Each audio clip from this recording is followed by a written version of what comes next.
Eixo Jética. No episódio de hoje, nós vamos, falar num tom, bem mais erudito, né? Porque a gente vai estar falando com uma pessoa que é do meio do direito, esse meio que a gente vive reclamando, mas que todo mundo precisa um dia na vida, principalmente a gente que é de matriz afro, e para a gente ver, se orientar, saber, tentar entender um pouco mais da área do direito, eu vou convidar hoje com ele, que é um Ogã, um Omo Orixá Xangô, né, que é o nosso querido, respeitado Doutor Edio Silva. Sua bênção, Ogã, e se apresente, por gentileza. Xangô nos abençoe. Axé. E da sua bênção. Você abençoe sempre. Laroie, Laroie. Laroie. Enorme estar aqui com você hoje no Eixo Jética. É o parto da montanha, né? Porque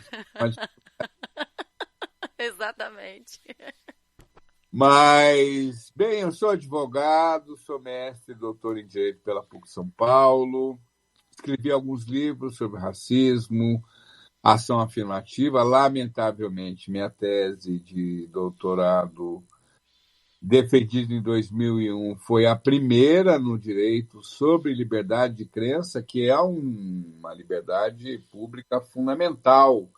Não há democracia sem liberdade de consciência e não há democracia sem liberdade de crença, não é?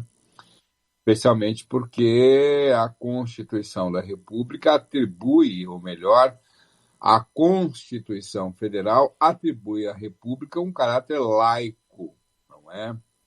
Então não é possível falar em democracia sem liberdade de crença, mas parece que esse tema nunca interessou muito aos juristas, talvez pelo fato de que, ou aos pesquisadores do direito, talvez pelo fato de que de cada 5 séculos da nossa história, não é, Cláudia? 4 séculos foram vividos sob a égide de uma religião oficial de Estado. Sim. E a gente pode falar sobre isso durante esse nosso podcast, o impacto que isso ainda hoje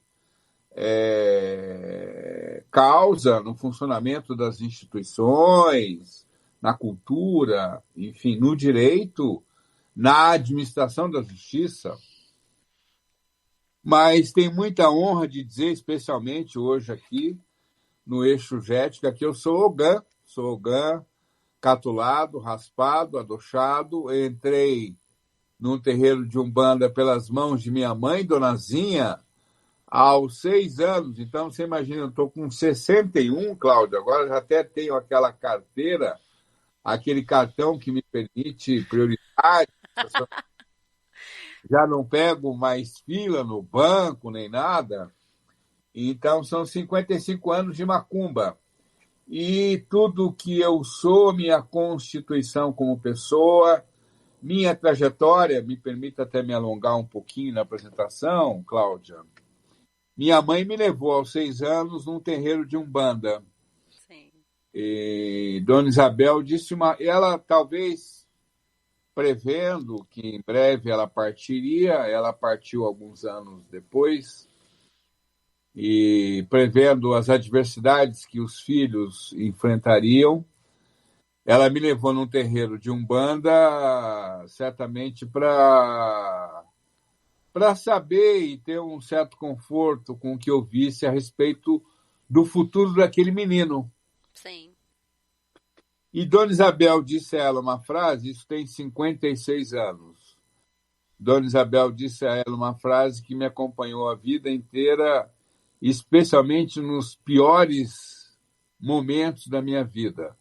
Dona Isabel disse à minha mãe: esse menino vai muito longe.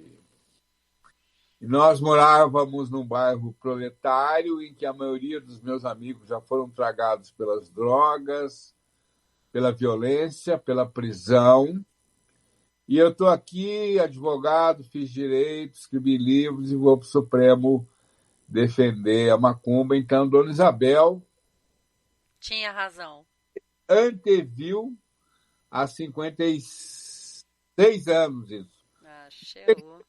longe, mas primeiro secretário preto e macumbeiro de Justiça do Estado de São Paulo, eu tenho muito orgulho dessa trajetória, viu, Cláudio? E a gente também se orgulha, porque eu digo que nosso povo, né, falando povo de religiões de matriz afro, e principalmente na questão de ser um homem preto, mas o nosso povo em si está ocupando esses lugares que sempre foi negado. Isso é representatividade, isso é até motivação também, sabe? E a gente precisa. Muito. E o eixo Jética, na verdade, quando eu trago. Vocês que pesquisam, vocês que estudam, né?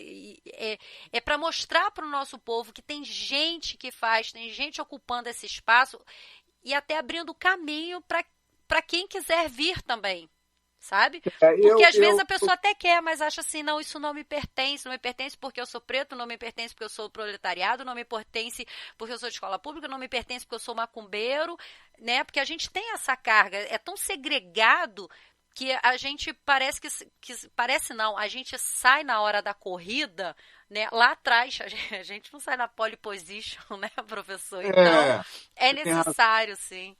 Você tem absoluta razão.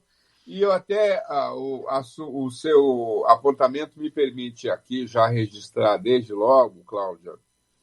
Eu fiz uma pesquisa há um tempo atrás, aqui em São Paulo, e na verdade até participei muito mais como alguém que é da religião, estuda a religião e especialmente vai para os tribunais defender nossa religião. Quem coordenou de fato e quem tabulou os dados foi uma pesquisadora que é da religião, a professora Lena Garcia, comparando o censo de 80... Não. O último censo foi 2010, o censo de 2000 e de 2010, que foram os últimos dois, né? Na capital de São Paulo, 70% dos integrantes das religiões afro-brasileiras são brancos.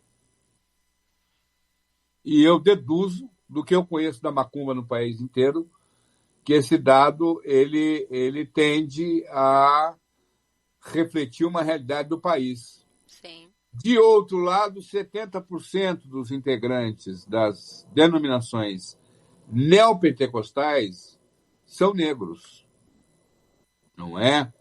E eu começo dizendo isso para relembrar que o branco macumbeiro não se torna preto, Sim. mas ele enfrenta na pele o fato de ter vínculo com a ancestralidade e com o legado civilizatório dos 4 ou 5 milhões de africanos que aportaram aqui no tráfico transatlântico. E o preto, eventualmente, vai para o neopentecostalismo na busca em glória por uma eventual via de aceitação social, não é? Então, quando eu constato que o Rio Grande do Sul tem 60 mil terreiros, um dos estados mais brancos do Brasil, se você admite que cada terreiro tem em média 50 adeptos, nós estamos dizendo que no Rio Grande do Sul tem 3 milhões de macumbeiros, Cláudia. Sim. Então, isso é muito representativo da pujança, do vigor, da vitalidade e dessa instituição única no planeta que não tem no continente, não existe no continente africano, não existe em nenhum outro lugar que nós construímos aqui, denominada religiões afro-brasileiras. Isso é uma coisa nossa, que é uma das páginas, como diria pesquisador francês que escreveu o Candomblé na Bahia, Verger? uma das páginas mais esplendorosas da presença e do legado africano no Brasil, que é a nossa religiosidade, Cláudia. Axé. E, professor, então, falando nisso, né, que o senhor já entrou na questão de mostrar uma sociedade, uma organização, Gente, eu tô agora lembrando, eu li Bobbio esses dias na faculdade sobre essa questão, né, de sociedade, de Estado. Gente, esqueci o nome do livro, até achei interessante a forma da escrita dele, que ele botou tudo de uma forma dicotômica. Eu achei É o interessante. estilo dele, É, eu gostei, mas eu até brinquei com meu professor, que é de ciência política, que eu falei assim, professor, na boa, é muita coisa que podia estar simplificado, já está dicotômico, eu já achei que já me ajudou muito a entender isso. Mas, brincadeiras à parte, se falando, né, de nós como uma organização, claro que eu quero conversar com o senhor chegando na questão do racismo religioso. Mas entendo, pelo menos na minha percepção, que o racismo religioso ele é a ponta do iceberg, que há muito mais coisa olhando de uma forma de baixo para cima, sabe? E aí eu pergunto para o senhor se uma das bases para a gente começar a lutar de uma forma mais consistente, de uma forma que a gente consiga se abraçar, ser número, né? Porque o censo, ele existe, né, para mostrar um número, mostrar algo que existe, até para que as políticas possam ser feitas, né, para direcionar a política, né, o que precisa ser visto, revisto. Então, seria a forma de legalizar, documentar, formalizar essas organizações que a gente chama de terreiro, seria a base disso para a gente começar esse fortalecimento dentro da política e até da lei, professor? A gente falava que nós criamos no Brasil uma instituição religiosa que não existe nada parecido com isso, não tem igual em nenhuma outra parte do planeta. E lembrando que para o Brasil vieram metade dos cerca de 10 milhões de africanos vitimados pelo holocausto do tráfico transatlântico. Abdias até dizia, olha, não quero usar um cálculo aritmético grosseiro, não é possível a gente pensar uma régua para medir a infâmia de qualquer atrocidade humana, mas foram 10 milhões de africanos retirados à força do continente durante 3 séculos e meio. Nossa religião, Cláudia, é uma potência. Sim. Nós somos milhões de brasileiros. O dia que o nosso povo declarar para o recenseador do IBGE a sua pertença religiosa, sem medo de, com isso, se expor à violência, porque as pessoas dizem, mas o pessoal não se assume. Não se assume porque não é bom ser macumbeiro. Quando eu entrei no movimento negro há 40 anos, não era bom ser preto. Agora tem gente aí procurando o tataravô, o bisavô, que era escurinho, porque agora é bom ser preto. Você tem oportunidade, tem política de inclusão na educação superior, tá bom. Essa instituição, até pelo histórico dela, e eu quero falar um pouquinho sobre esse histórico, Cláudia, porque em 1603, data da adoção do primeiro Código Penal no Brasil, por força das ordenações filipinas, 1603 é a data em que um caixeiro viajante no interior da Bahia registra um ritual fúnebre. 1603 é a data de aparição na história de registro, de primeiro registro na história do país, de uma manifestação religiosa afro-brasileira. Esse código que entra em vigor também em 1603 punia a feitiçaria com pena capital, punia a blasfêmia ou a negação de Deus. Depois veio o Código Penal de 1830, que punia a feitiçaria, que punia o espiritismo, que punia o Código Penal da República de 1891, que puniu a capoeira, que foi crime até 1932. E vou te dizer, o curandeirismo está no Código Penal vigente.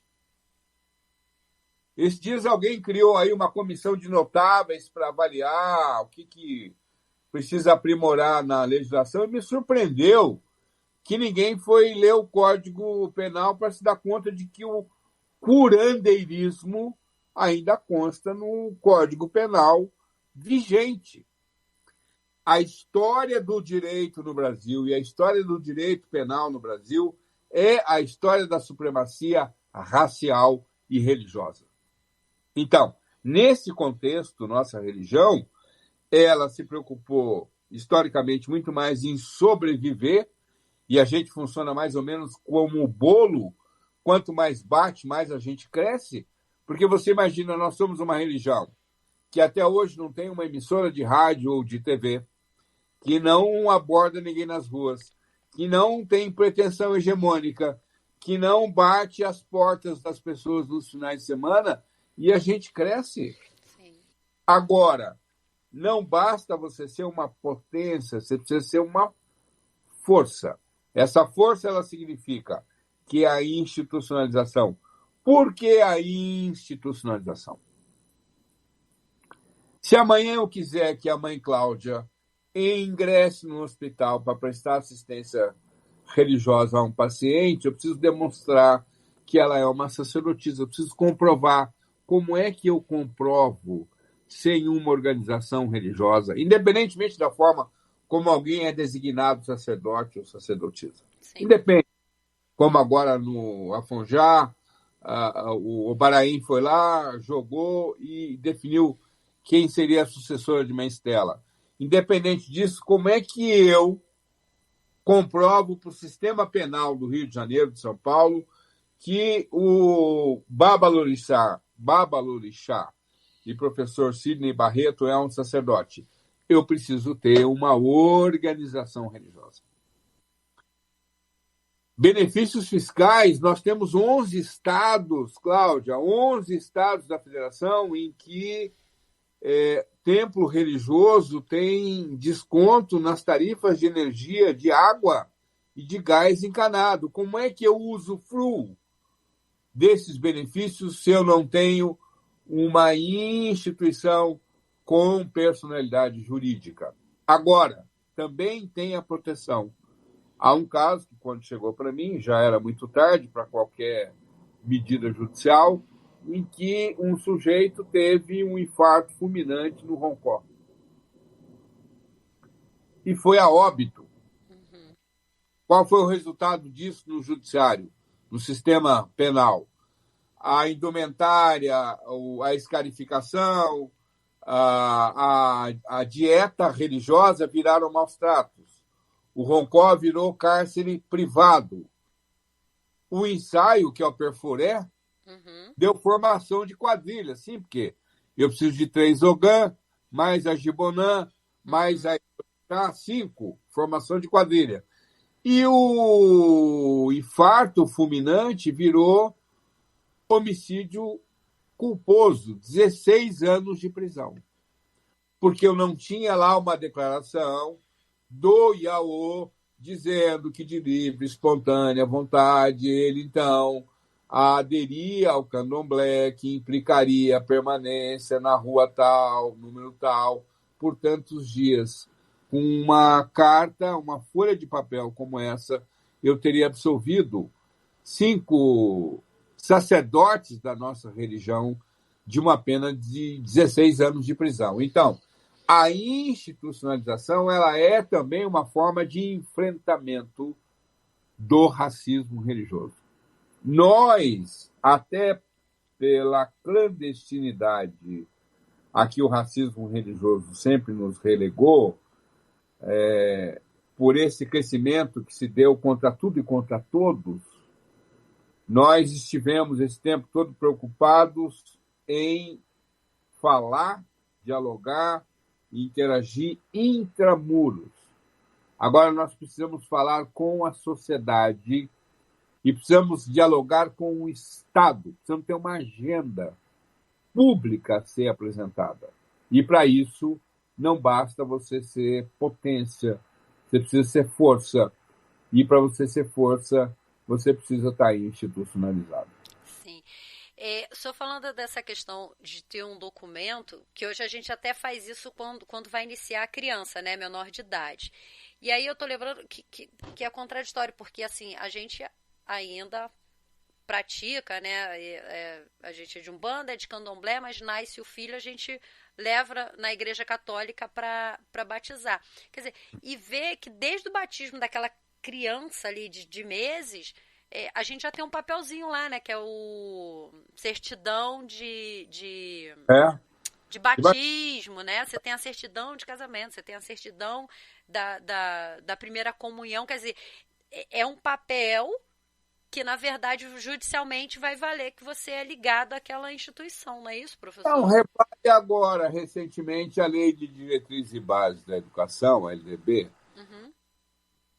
foi alterada prevendo a objeção de consciência no campo de atividade educacional. O que é a objeção de consciência? No caso dos guardadores do sábado, por exemplo, adventistas do sétimo dia, adventistas da reforma, judeus, etc., até jurisprudência muito interessante sobre isso, o guardador do sábado, a guarda do sábado implica ausência em sala de aula. E a LDB agora tem um dispositivo que permite a ausência de atividade escolar, que vai ser suprida por uma atividade alternativa. E como é que eu provo que um menino do terreiro que eu frequento, de Babá Sidney, de Xangô, tem o direito de faltar uma, duas ou três aulas em razão de cumprimento de obrigação religiosa? Por conta desse papel. E quem é que pode assinar esse papel? Eu atuei num caso, o primeiro caso, em que o judiciário reconheceu a validade do casamento realizado num terreiro de Batuque, em Porto Alegre. Até vou te contar rapidamente a história, que tem a ver com o meu orixá. Meus amigos sempre dizem que eu acabo matando o meu orixá nessa história, porque é uma história de um homem de Xangô que contrai matrimônio com uma mulher da Oxum. É isso, parece piada, mas não é. Ah. Porque, no caso, o acordo está aí, eu te mando para você, uma hora, comentar aí com os assinantes do Eixo Jética. O rapaz Xangô casa com uma moça da Oxum e mantém uma relação extraconjugal com a moça da Oiá. Mas tá, vai. Parece o país da piada pronta, né? Como Ah. diria, né? Mas não é verdade. E ele falece, porque você sabe que toda atividade em excesso leva a evento. Ah. E ele foi a óbvio.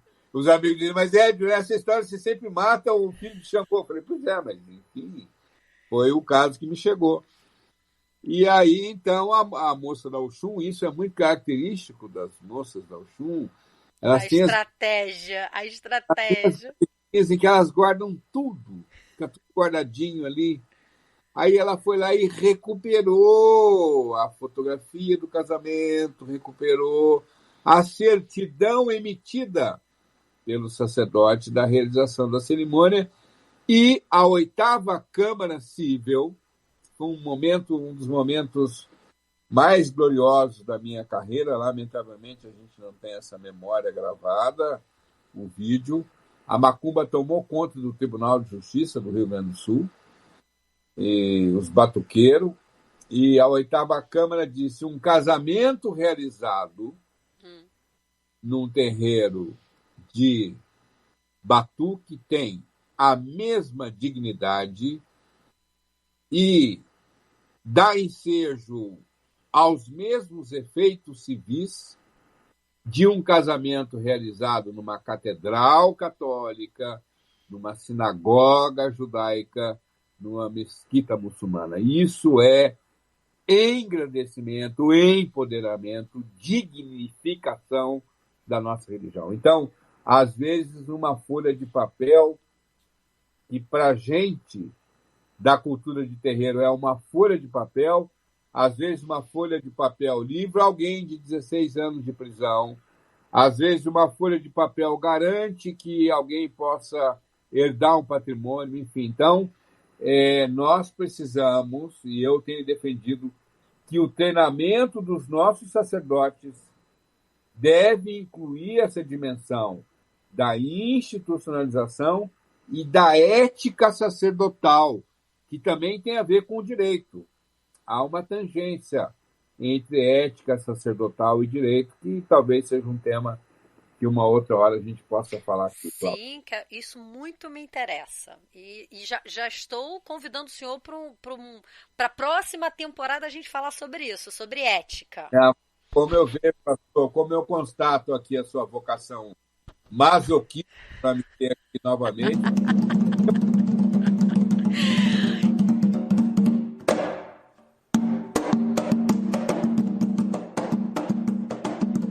Doutor Ed, eu vou fazer uma pergunta assim, que para o senhor de repente vai parecer uma pergunta assim muito... Nossa, que pergunta muito primária. Mas eu vou perguntar realmente como uma pessoa de terreiro, não é meu caso, né? Eu não sou Ialorixá, mas que pensa sobre legalizar ou não e tal. O que de fato se precisa para dizer assim, ó, você precisa destes documentos para ser legalizada, seu terreiro ser uma instituição legalizada e que pode, a partir daí, correr atrás de tudo. Porque assim, porque eu também posso pensar, como eu não sei, que é só eu ir num cartório e, sei lá, abrir um CNPJ, uma firma. Então, assim, o que de fato a gente precisa para dizer que é legalizado, que vamos para a luta e vamos pegar o que é de direito? Viu, Cláudia? Eu vou te dizer que agora, quando a gente fala em estatuto e CNPJ, nós precisamos prestar atenção. Uhum.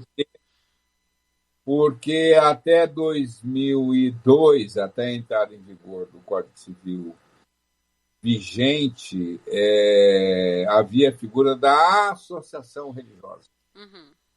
E aí, com o novo Código Civil, então, se cunhou essa expressão organização religiosa. Então, você até pode ter associação religiosa e ter uma tecnicalidade jurídica que eu não vou importunar aqui com ela. Mas essa é a figura da organização religiosa. E o CNPJ tem que ter um determinado código, porque eu vejo muita gente que acredita que está legalizada, mas como os contadores não conhecem essa matéria, a grande maioria não conhece, tá, mas não é só.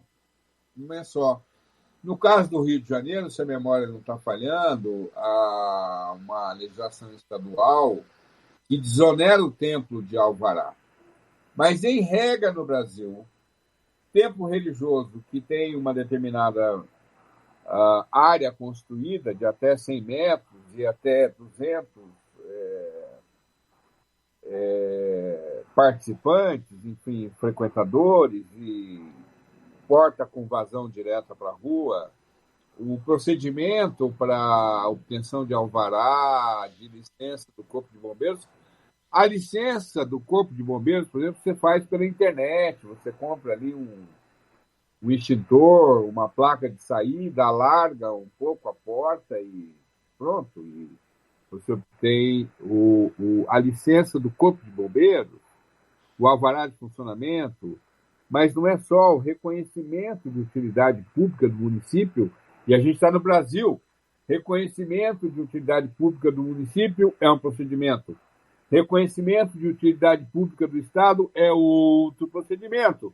E reconhecimento de utilidade pública da União é outro reconhecimento. A escrituração. É fundamental a escrituração.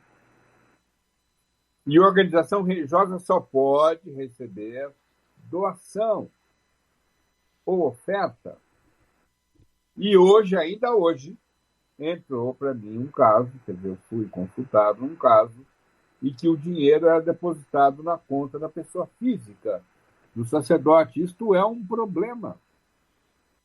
Então, você tem que ter uma escrituração, você tem que fazer a declaração, mesmo sendo isento, imune, na verdade, a palavra é imunidade, mas acaba que no cotidiano fala em intenção, para que todos possam entender. Então, você tem que ter uma série de documentos para a realização, para a celebração e o reconhecimento dos efeitos civis do casamento. Você tem que ter a declaração de adesão, de vinculação da criança, do adulto àquela casa, para amanhã ele apresentar na escola, no trabalho. Você tem que ter o estatuto, além da diretoria civil. Normalmente o estatuto vai lá e diz, o tesoureiro, o presidente, além da diretoria civil, o estatuto tem que designar quem é ou quem são os sacerdotes daquele templo religioso, para que eles possam exercer todos os direitos, inclusive o de terem a sua subsistência mantida pela organização religiosa. Então, repare que nós estamos falando de, se você entrar no site do IDAFRO, idafro.org.br, são 40 itens que dizem respeito à institucionalização. Isso leva tempo, mas isso repito, proteção da comunidade, do EBE, proteção do sacerdote, da sacerdotisa, do conjunto de sacerdotes. Isto foi o que nos garantiu, e eu tenho muita honra de ter sido um dos advogados que atuou nesse caso, quando uma Estela do Oxóssi falece, a companheira entendeu que o rito fúnebre o funeral deveria ser realizado em Nazaré das Farinhas. A comunidade entendia, e você sabe, você é da religião, sabe, a importância que o rito fúnebre tem para o candomblé e para alguns segmentos da Umbanda, e nós conseguimos obter uma liminar expedida às 8h30 da manhã, para as 11, para que o corpo fosse trasladado para Salvador, para o Ireaxel Poafonjá realizar o rito fúnebre de Mãe Estela do Oxóssi. Então, a institucionalização ela tem um leque de aspectos e de obrigações, que eu digo que é o sentido de obrigação na acepção iorubana da palavra obrigação. Obrigação não é ônus, obrigação não é encargo, obrigação não é sacrifício, obrigação não está nenhum ponto aquém daquilo que você pode fazer, daquilo que está dentro das suas possibilidades, mas que você tem que designar alguém para cuidar. Sim. Você tem que designar alguém para cuidar. Agora mesmo, não me alongando, qual é o problema que cada vez me assusta mais aqui no IDAFRO?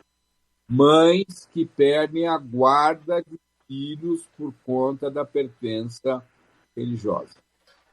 Aí isso está virando uma constante, né, doutor? Em 2 anos, eu agora, inclusive o Fantástico do último domingo, noticiou um caso em que a gente, graças a Xangô, Banixá, Caô, Cabecilê, nós conseguimos com que a mãe reatasse o vínculo de convivência com a filha. E aí alguém pergunta, o local em que ela foi submetida a um tratamento espiritual era um templo? Sim. Há documento que prove que aquele local era um templo? Entende? Então, sim, o leque de questões que dizem respeito a instituições e por meio dos quais você pode juridicamente asseverar que é uma instituição religiosa, são muitos. O estatuto, repetindo, com determinadas cláusulas. O CNPJ, desde que observado o código correto para a organização religiosa, e um conjunto de outros documentos que vão nos dar essa segurança de proteção e que vão nos habilitar a usufruir todos os direitos, que não são poucos, inclusive fiscais. Isso é economia para o templo. Sim. E é esse conjunto que assegura, então, a condição de institucionalidade. Doutor Ed, quando a gente fala nessa questão que aí nessa documentação vai designar quem é o responsável, né?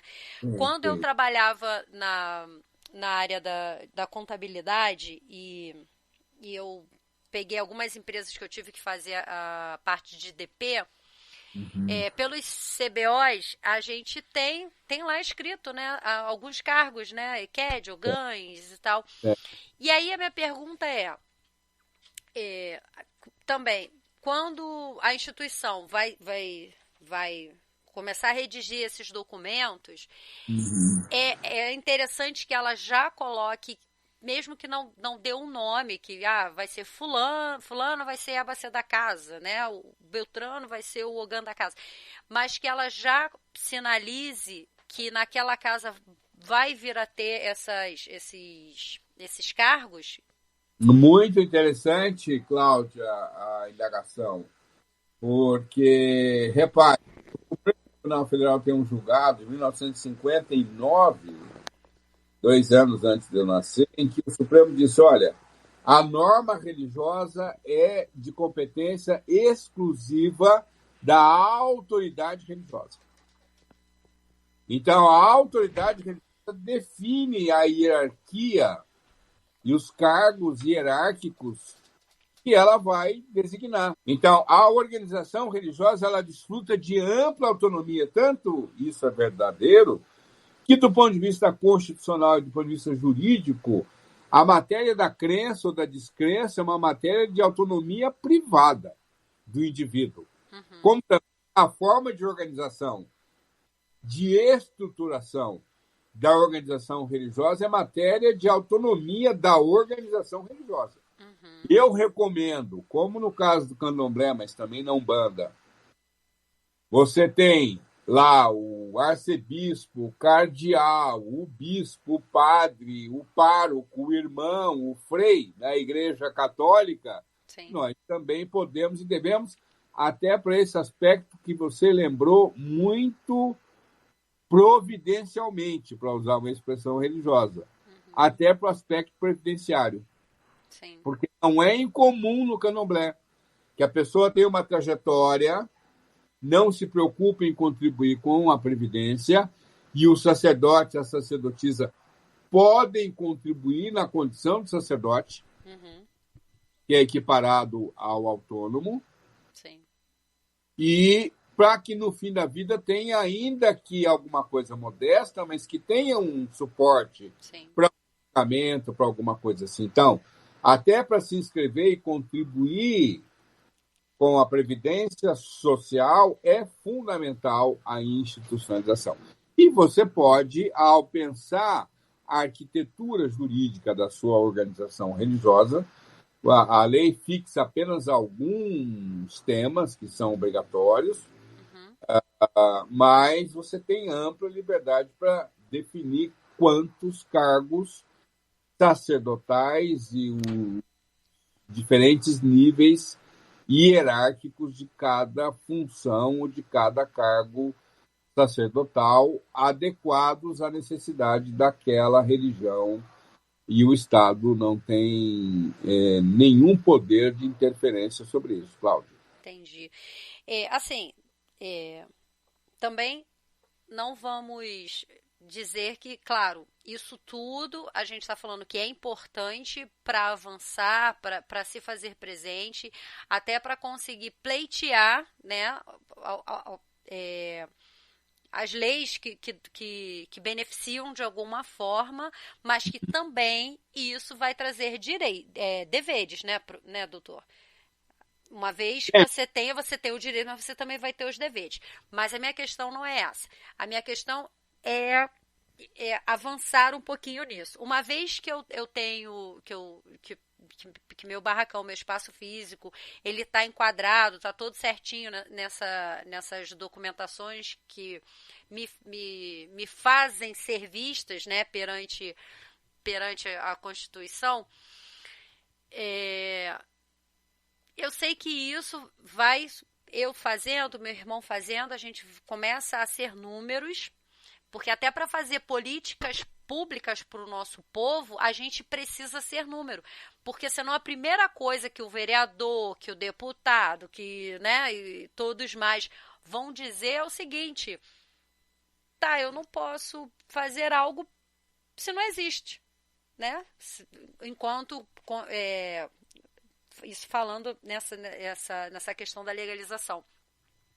Então, assim, não adianta a gente querer articular, fazer barulho também, se a gente vai bater nisso, que vão alegar que não tem como, de repente, ter uma verba, ter uma ajuda, ter uma contribuição, o Estado não tem como fazer isso, porque, entre aspas, quem somos nós? Nós não existimos. É igual a gente, como civil, a gente precisa ter a certidão, a identidade para existir para o Estado, né?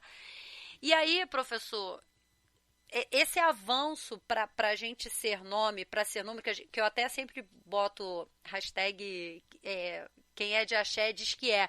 Uhum. Mas eu não estou querendo dizer só de bater no peito e dizer eu sou de axé. A gente precisa avançar nisso para as políticas públicas.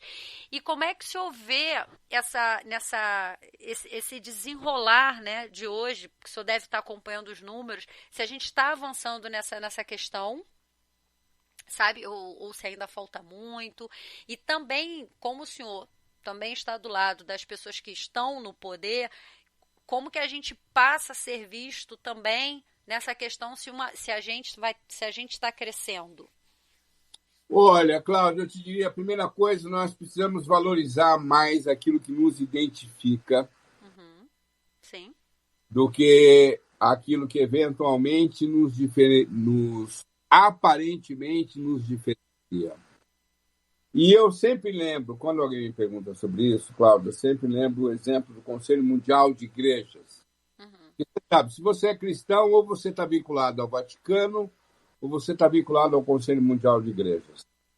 O Conselho Mundial de Igrejas tem cerca de 350 confissões religiosas. Essas 350 confissões religiosas filiadas ao Conselho Mundial de Igrejas, elas se multiplicam pelo mundo em milhões de outras confissões religiosas. Bom, mas não é isso que eu quero ressaltar.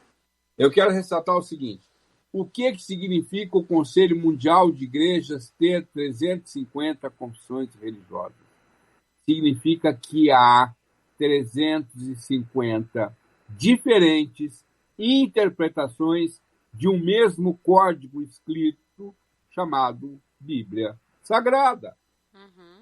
Então, eu tenho cristão que guarda sábado, os que guardam domingo. Eu tenho cristão que batiza a criança e os anabatistas. Eu tenho cristão que proíbe o uso de bebida alcoólica e cristão que faz uso de bebida alcoólica. Eu tenho cristão que tem preceito de indumentária e os que não têm. Eu tenho cristão que ordena mulheres e os que só ordenam homens, mas todos eles são cristãos. Bom, se eu tenho 350 diferentes interpretações de um mesmo código escrito,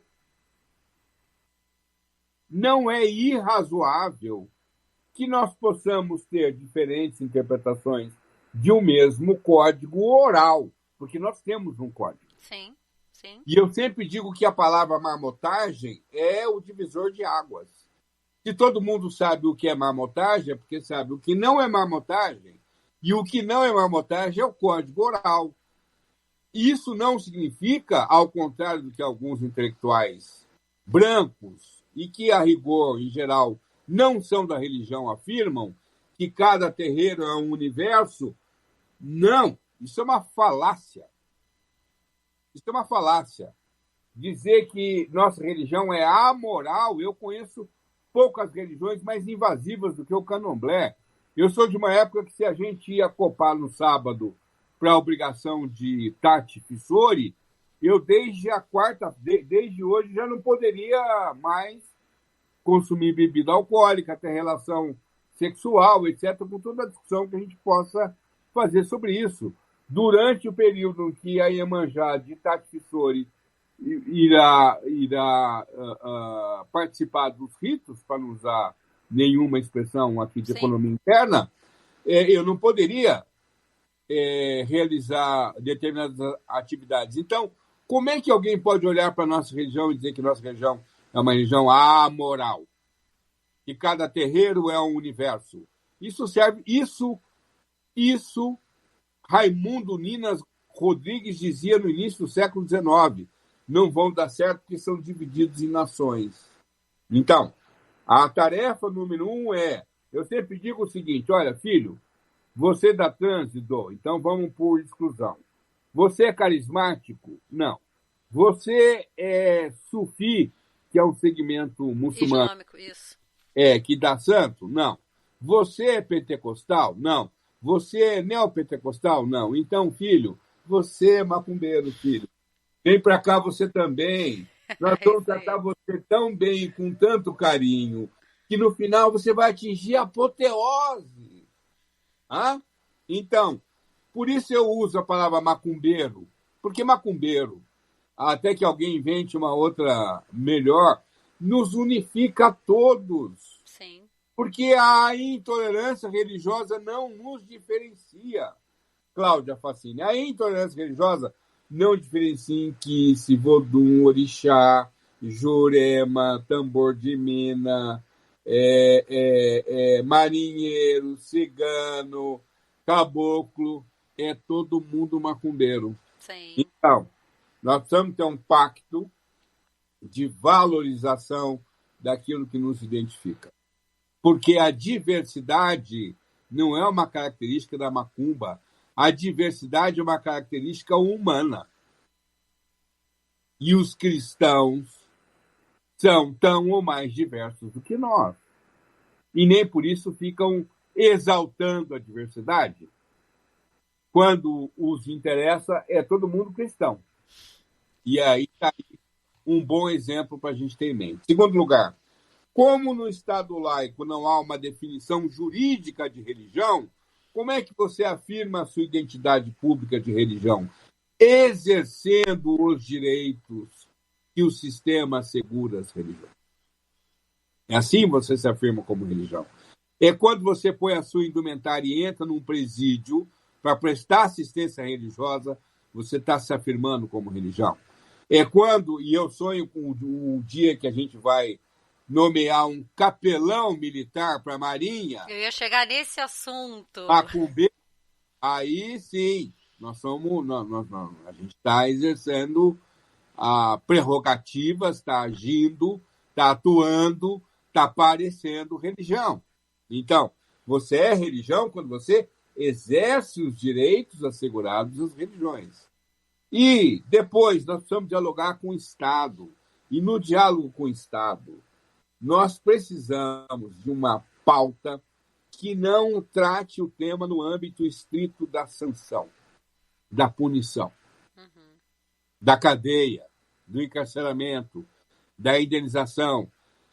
Tem que prender esses degenerados que invadem templo na Baixada Santista com arma que obriga o sacerdotisa a destruir artefatos, símbolo religioso. Tem que prender, e aliás, por crime de terrorismo, que a pena é 30 anos. Que eles gravam aquilo e põem na internet com o indisfarçável propósito de atemorizar. Sim. E tem que acionar a fazenda do Estado, porque o sujeito é expulso do templo, que normalmente também é a residência dele, e ele vai morar onde? Quem é que paga essa conta? Tem. Agora, nós precisamos pensar em intervenção preventiva. Como é que nós construímos uma cultura de coexistência? Durante muito tempo eu tive resistência à palavra coexistência, deu até rima. Eu tive resistência à palavra tolerância, mesmo porque sou tão velho que sou da época da chamada Casa de Tolerância, que substituiu o Lupanar e agora é o Inferninho. Né? Mas tolerância, Cláudia, para o direito, ela quer dizer coexistência. Cultura de respeito recíproco. Sim. de convivência harmoniosa, porque eu posso respeitar o diferente, mas não querer conviver com ele. Respeitá-lo, mas não empregá-lo no meu escritório. Respeitá-lo, mas não querer que ele seja o namorado da minha filha. Respeitá-lo, mas querer que ele fique longe de mim. E nas democracias, num país como o nosso, nessa rica geografia de identidades culturais, étnico-religiosas que conformam a nacionalidade brasileira, protegida constitucionalmente, essa diversidade, não é possível democracia sem coexistência, sem respeito recíproco. E essa obrigação, a obrigação de garantir esse espaço de coexistência é do Estado. Então, nós temos caminhado para responder a pergunta que você me fez. Sim, eu vejo cada vez mais gente como Tati Fissori, Axé. como Cláudia Facchini, como Alexandre Comino, como Babalorixá Sidney Nogueira, como a Iked Ellen Souza, como Rodrigo Queiroz, do Umbanda EAD, um monte de gente por aí, intelectuais, pensadores da religião, pensando, escrevendo, publicando, indo para a academia, lecionando, produzindo conhecimento a partir da religião, a partir de dentro. Então, nós estamos agora, Macota Celinha, lá do Senarab, fez um encontro belíssimo, o segundo EBE, lá em Belo Horizonte. Em setembro tem aí aquela marcha belíssima que vocês fazem aí sobre a batuta do meu irmão Ivanir dos Santos, e nós estamos movimentando. Esses dias fui num evento no interior, no Triângulo Mineiro. Chego lá, quem é que eu encontro? Meu pai, Márcio de Jagum, lá vendendo seus livros e tal, num sítio na área rural de Uberlândia. Então, a gente cresce, falando sobre intolerância, a gente cresce numa velocidade muito menor do que eu gostaria, sim, mas a gente cresce. Eu creio que em 30 ou 40 anos, nossa religião vai ter uma educação política que, de fato, fará com política, não no sentido partidário. Sim. Mas no sentido de participativo na lei que rege todo o sistema, né? Influir no funcionamento do Estado, porque há uma cultura que pretende fazer com que prevaleça a ideia de que a sociedade é instrumento do Estado. Não, querido. O Estado é instrumento da sociedade. A sociedade cria o Estado para permitir a convivência coletiva, mas o Estado é instrumento. Não é o Estado que molda a sociedade. A sociedade molda o Estado. Mas também política no seguinte sentido, Cláudia. Você ser da macumba no Brasil, ainda que você seja bolsonarista, e há os macumbeiros que são. Eu não consigo entender bem essa fórmula, não consigo entender. Nem vamos entrar nessa contenda. Entender bem porque que alguém que elege, nomeia para o Supremo um ministro terrivelmente evangélico, bom, mas enfim. Mas você ser macumbeiro no Brasil é um ato de resistência, para não dizer que é um ato de revolução, porque você vestir branco, eu sempre conto esse exemplo, se você me der mais um minutinho, eu tenho o kit Ogan, a calça branca, a camisa branca, o sapatinho, barará, piba, blá, blá, cá e tal. Aí eu entro numa lanchonete, um negócio assim, ou eu sou motorista de ambulância. Enfermeiro. O enfermeiro, ou um caso mais interessante, que eu estava numa padaria e entrou uma moça com uma filha e a menina ficou olhando para mim fixamente, que às vezes eu gosto muito de uma combinação, que é aquele kit Ogan com um blazer azul. Eu acho o máximo aquilo. Eu uso. É quase sua marca própria, né, doutor? E aí é quase. E a menina ficou olhando para mim e a mãe ficou incomodada com aquilo. Aí a mãe disse assim: olha, você vê, minha filha, para eu ouvir. Uhum. Ela estava achando que eu estava mais incomodado que ela. Ela disse para a menina: você vê, minha filha, como os médicos se vestem bem. Então eu fui promovido de motorista de ambulância para mim. Agora, Repare o grau de virulência do racismo religioso. Eu não tenho a liberdade de escolher a cor da roupa que eu trajo. Sim. Para ver o grau de virulência, o grau de truculência, o grau de tirania do racismo religioso e do discurso de ódio. Né? Então, a superação disso depende deste movimento crescente de conscientização, de mobilização e de valorizar mais as nossas convergências do que as nossas aparentes divergências. Eu até... Tem duas questões aí que eu vou falar de experiência. Eu vou à faculdade de fio de conta, todo santo dia eu estou lá. E uma vez eu fui questionada por que eu vou de fio de conta. Eu simplesmente disse, para demarcar meu lugar. Okay. Aqui não é um lugar, né? Não é um lugar evangélico, não é um lugar cristão.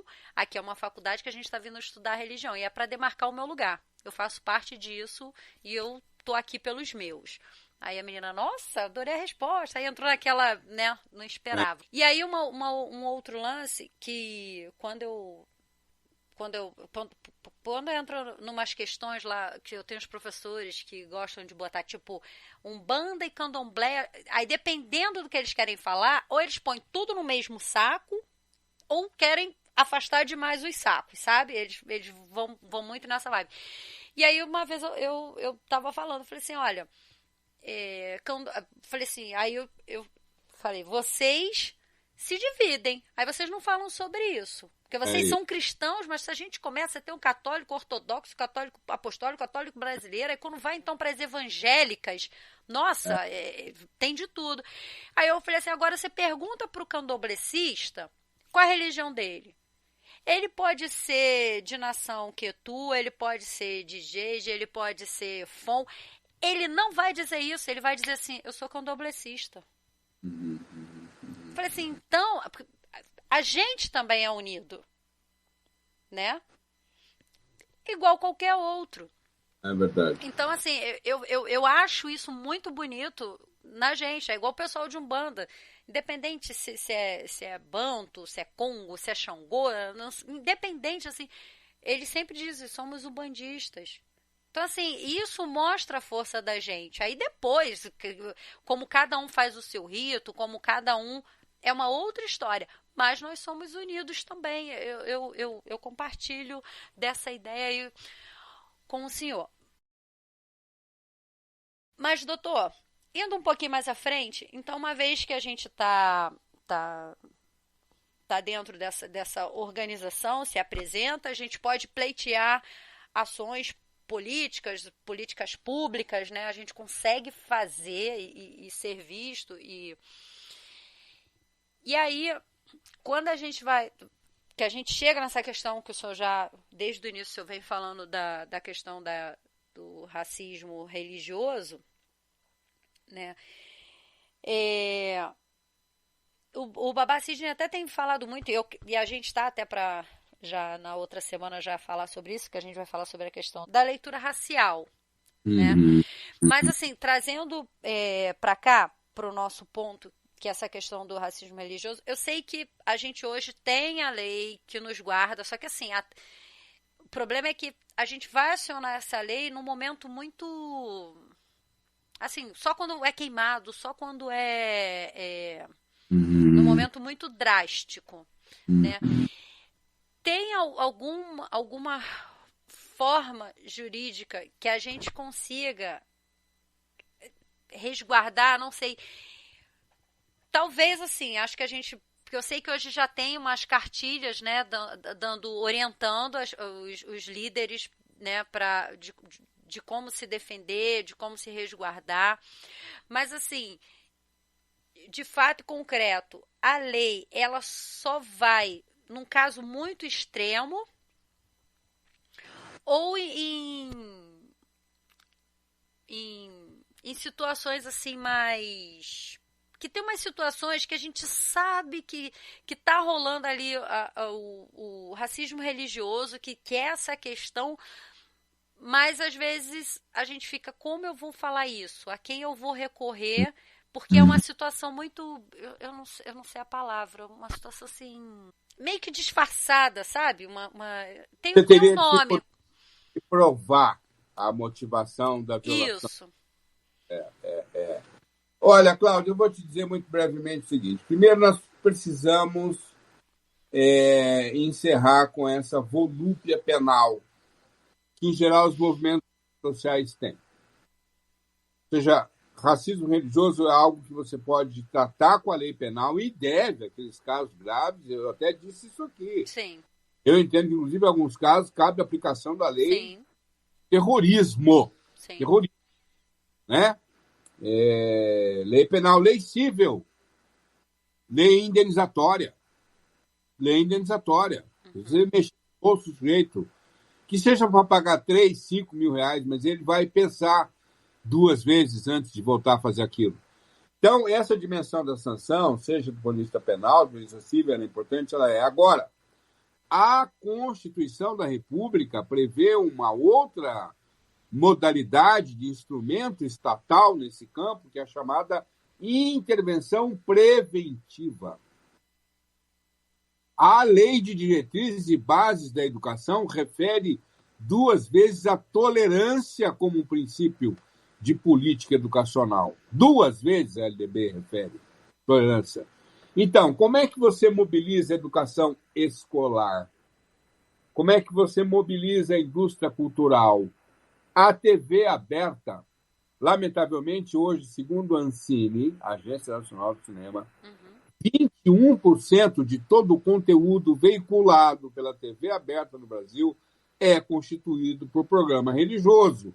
Isso em si mesmo já é alguma coisa discutível, porque você sabe que comunicação social constitui um serviço público. Sim. Financiado, portanto, com dinheiro de ateu, muçulmano, judeu, e hoje o conteúdo que supera entretenimento, novela, etc., na TV aberta no Brasil são programas religiosos que, para além do proselitismo, porque agora tudo virou liberdade de expressão no Brasil, não é assim, querido. Não é assim. Primeiro, devagar com a dor, né? Devagar com a dor. Primeiro, não há direito absoluto. E o Supremo já afirmou isso várias vezes. Não existe direito absoluto. E as TVs, no caso, ainda tem uma outra questão, que não tem o dono, porque ela é como... É concessionária. Concessionário, né? Porque é serviço público. Exato. Mas se eu perguntar a qualquer pessoa o que ela vai dizer, né? O pastor tal é o dono da rede tal. É dono da emissora tal.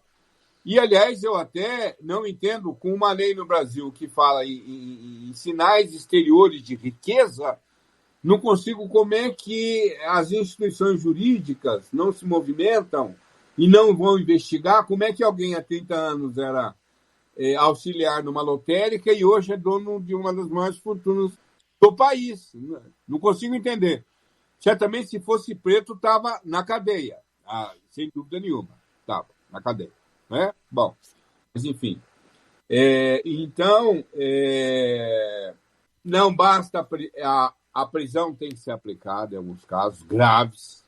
A ação indenizatória, agora, o princípio é o da intervenção preventiva. Educação escolar, LDB, indústria cultural, propaganda, publicidade, indústria cinematográfica, para você ingressar no sistema de valores. O caso norte-americano, Cláudia, é emblemático. Você tem ações afirmativas desde os anos 60. Você tem um presidente da República reeleito com um mandato de 8 anos, Barack Obama, preto, com uma família preta, casado com uma preta, advogada preta, ele também, as 2 meninas pretas, e o racismo está lá. Sim. Matando o George Floyd, décadas depois que o Obama passou pela presidência da República. Então, essa instituição Não é uma instituição que você vai enfrentar olhando para o efeito. Porque a punição, a sanção, ela pega o efeito, mas não a causa, e nós temos que entrar na causa. Como é que você entra na causa? Quando você ingressa num sistema de valores. Quais são os instrumentos de política pública que você pode mobilizar para educar as pessoas a dissociarem diferença de inferioridade? E repare bem, 75% dos conflitos armados em curso hoje no planeta, segundo a ONU, tem alguma motivação de natureza cultural, racial ou religiosa. E nós corremos o risco, com esse discurso de ódio veiculado diariamente no Brasil, nós corremos o risco de termos conflitos de rua em breve no Brasil, graças, inclusive, à omissão estatal, para não dizer ao estímulo estatal. Sim. Porque a criança da nossa religião, ateia, é humilhada em escola pública.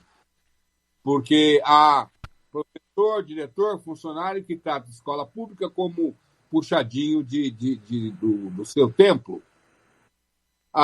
É conselho tutelar que tira a menina do convívio porque achou lá uma cicatriz e há um ano ela participou de um ritual de Umbanda e ela queria ser evangélica e a mãe não deixou. E foram 40 dias de luta no judiciário para que essa adolescente voltasse para casa. Ou seja, o que eu quero dizer? Há uma preocupante privatização da máquina pública no Brasil por facções religiosas. E há um nível de esgarçamento. Não sei se você viu esse vídeo. Esses dias eu vi um vídeo que me deixou preocupado, que eu não gostaria de falar o que eu estou falando, mas eu sou obrigado a falar. Um Ogan estava num trem, aqui a imagem, o vídeo foi gravado de fora do trem. Uhum. Então dá para você ver pela janela que o Ogan está sentadinho ali com a sua roupa branca, o seu bonezinho e tal. Um preto com uma Bíblia embaixo do braço. Vai lá, sai da casa. Porque eles têm essa coisa.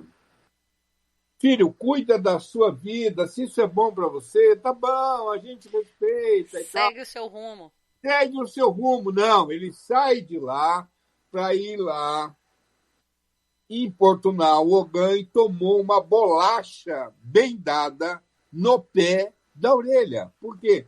Porque o nosso povo não aguenta mais. Sim. Nosso povo não aguenta mais. Então, você tem em questão a dignidade da pessoa humana que o Estado tem que garantir, mas está em questão também um valor caríssimo para a democracia, que é a paz social.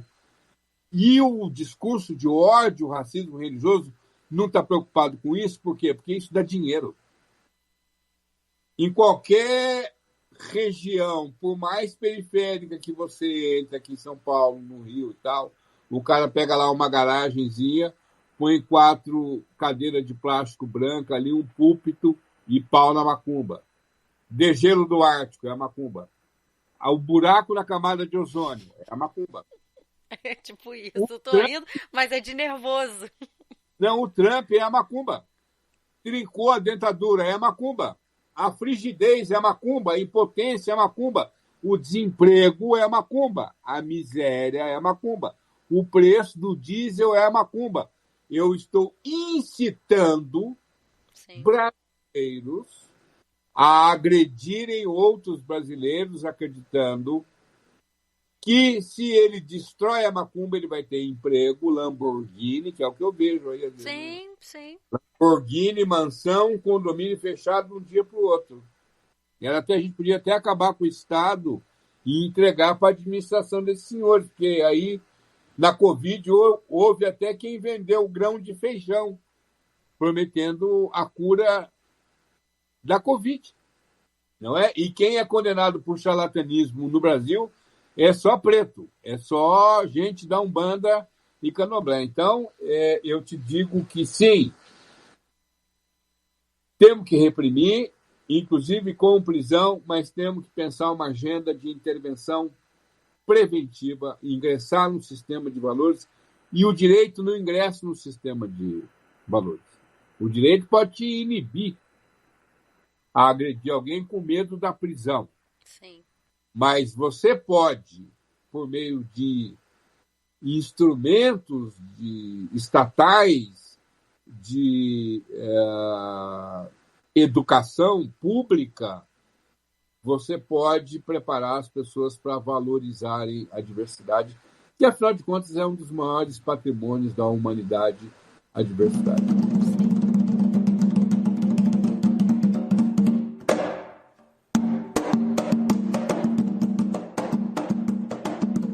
Duas coisas que eu queria acrescentar que eu não falei nas falas do senhor, que estou falando dessa questão, né, dessas colocações que as pessoas não são racistas, mas também não bota o preto na sua empresa, né? Não traz para o seu convívio, né?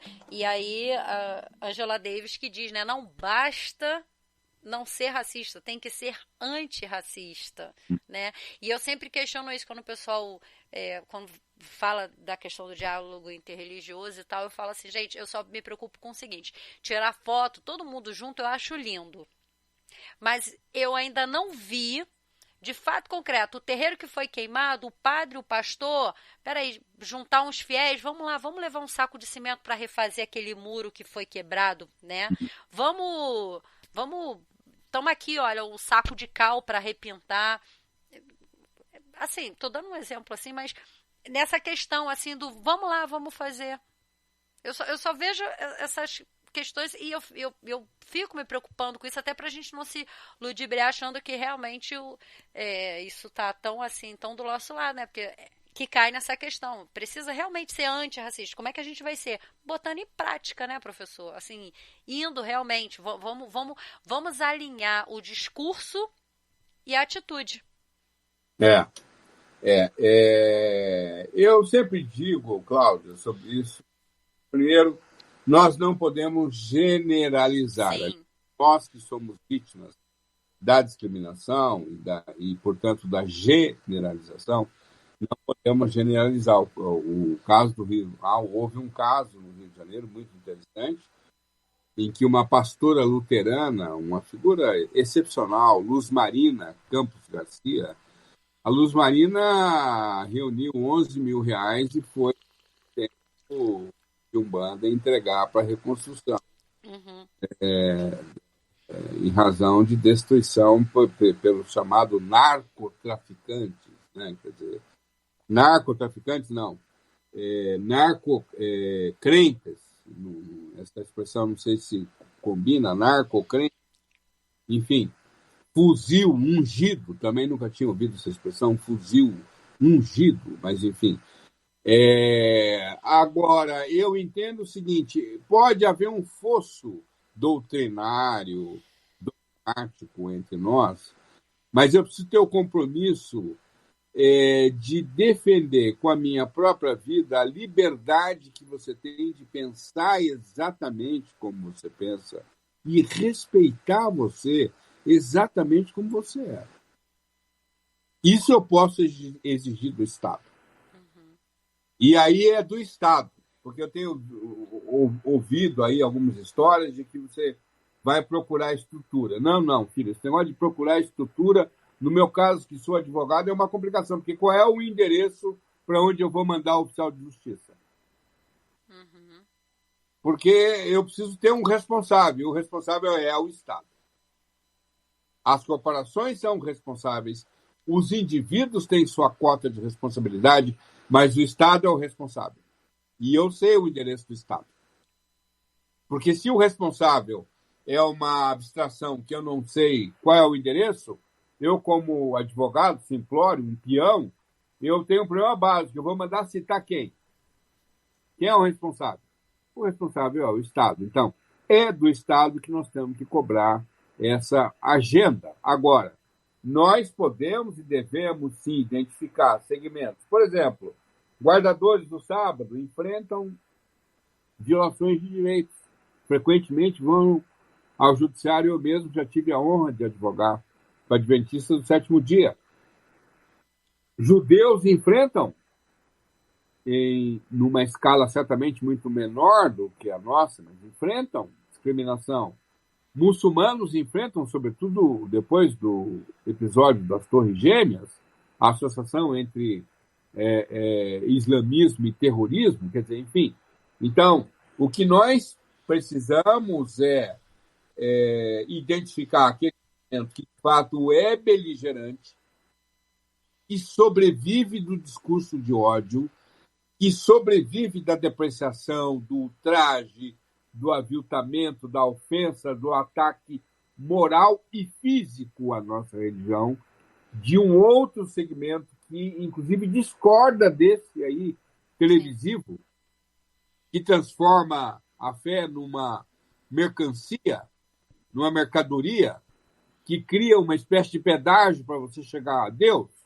Então, nós precisamos saber fazer essa distinção e criar, sim, uma corrente de ações comuns e de solidariedade. Os ateus, por exemplo, os ateus enfrentam violações de direitos graves em razão da sua descrença. Mas a Constituição protege com a mesma intensidade a crença e a descrença. Então, nós precisamos identificar neste campo amplo e diverso que é o cristianismo, não só budistas, judeus, muçulmanos e tal, quais são os segmentos com os quais nós podemos e devemos dialogar em defesa da liberdade de crença. E vamos ter que ainda conversar muito sobre isso, né, doutor? Ainda vamos ter que bater em muito barracão para fazer nosso povo entender um pouco mais e absorver essas informações também e até contribuir de alguma outra forma.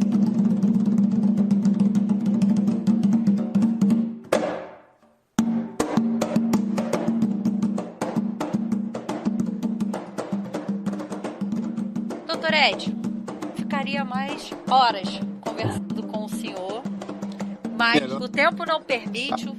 O senhor também, eu sei que é muito ocupado, o senhor achou essa brechinha aí na sua agenda, sou muito grata por isso. Abro aqui para as suas considerações finais.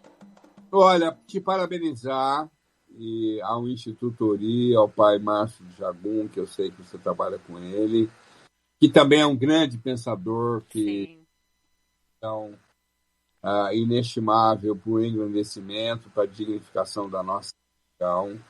Ao Eixo Jética, que é uma iniciativa, que bom que meu pai Sidney lhe incentivou a pôr no ar e tal, porque a gente precisa falar. E deu um nome ainda, tem que ficar claro isso, o nome foi Babá Sidney.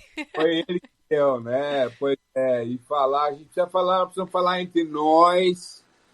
Nós temos um repertório riquíssimo, temos uma inteligência, no sentido que essa palavra tinha nos anos 70, 80, uma inteligência riquíssima, refinada, exuberante, fulgurante, e nós temos que organizar isso, temos que documentar isso, temos que dialogar com a sociedade, temos que preparar quadros para dialogarem com a sociedade. Eu sempre lembro o seguinte, Cláudia, a expressão propagare nasce numa encíclica papal de Papa Clemente VII. Foi a primeira congregação do Vaticano. Propagare fides, propaganda da fé. Daí, depois vem a propaganda e a alma do negócio e tal. Vem daí, né? O problema é que, às vezes, na internet, até por ser tão democrática, eu vejo, às vezes, propaganda, só que a propaganda admite adjetivação. Eu vejo propaganda negativa. E nós precisamos investir na propaganda positiva da religião. Então, parabéns por ser, além de uma pensadora, uma orixá, de uma sacerdotisa, ser também uma propagandista positiva que engrandece e significa a nossa religião. Todas as vezes que você me chamar para estar aqui no Eixo Jética, eu vou estar aqui à sua disposição. Foi um prazer enorme estar aqui com você. Sua bênção, que meu pai Xangô, o Barixá Caô, o Cabeci, que nos abençoe a todos. E até daqui a 2 domingos, porque esse nosso documento vai ficar aí por muitas décadas. Até daqui a 2 domingos, na saída da nossa querida Tati Fissori, na casa de meu pai Sidney de Xangô, o professor Sidney Barreto Nogueira.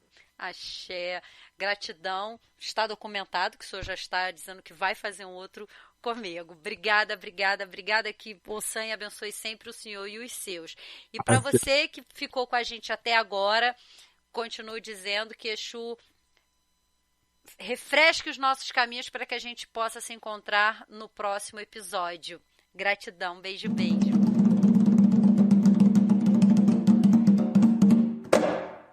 Esse programa foi editado por Facine Podcast.